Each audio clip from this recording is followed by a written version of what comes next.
Gigio Bresciani, tecnico dell'Amatori Vaschellodi, in vantaggio per 2-0, poi questa rimonta del Trissino che conosciamo essere una squadra capace di queste cose, però resta un po' di rammarico. Resta un po' di rammarico perché i miei ragazzi hanno fatto una partita stupenda, abbiamo pagato a caro prezzo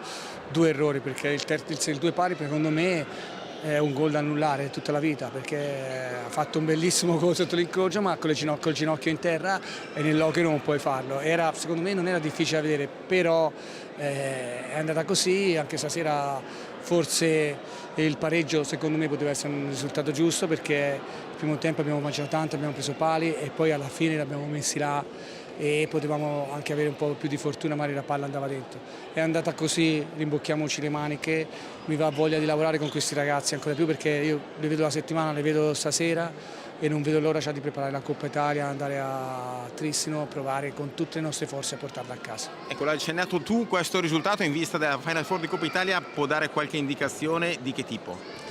Le indicazioni me le dà che ho un Checco compagno che giocherà ancora di più, che ha ancora più un minutaggio in campo, ho un Antonioni ritrovato, ho un Grimalt che veramente sta bene, ho un Nadini in forma, ho 10 giocatori, dovrei dirli tutti, guarda, tutti, perché dovete partire dal più giovane Bozzetto che in allenamento stasera faceva bene, poi dopo ha dovuto mettere dei punti nella struttura d'occhio, ma comunque ha dato il suo contributo, ma stanno crescendo tutti. Io ho 10 giocatori, anzi quando rientrerà Monticelli ne ho 9 di momento e 2 in porta, che vi possono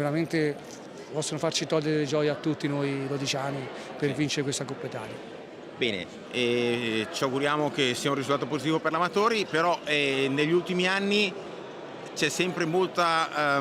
rivalità col Trissino, però alla fine spesso vincono loro.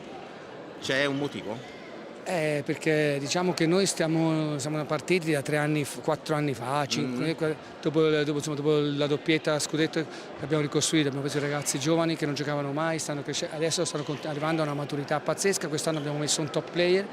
che purtroppo ci è mancato per un mese e mezzo, perciò anche gli allenamenti erano calati, ma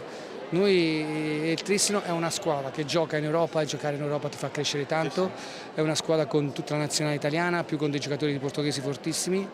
e ci manca forse quell'esperienza, quella furbizia che piano piano arriverà, e spero che già arrivi dalla prossima partita, perché comunque noi adesso pensiamo al Forte dei Marmi, che è la prima partita, che non sarà facile, sarà dura, e poi se vediamo chi ci capiterà il giorno dopo, se vinciamo con il Forte dei Marmi.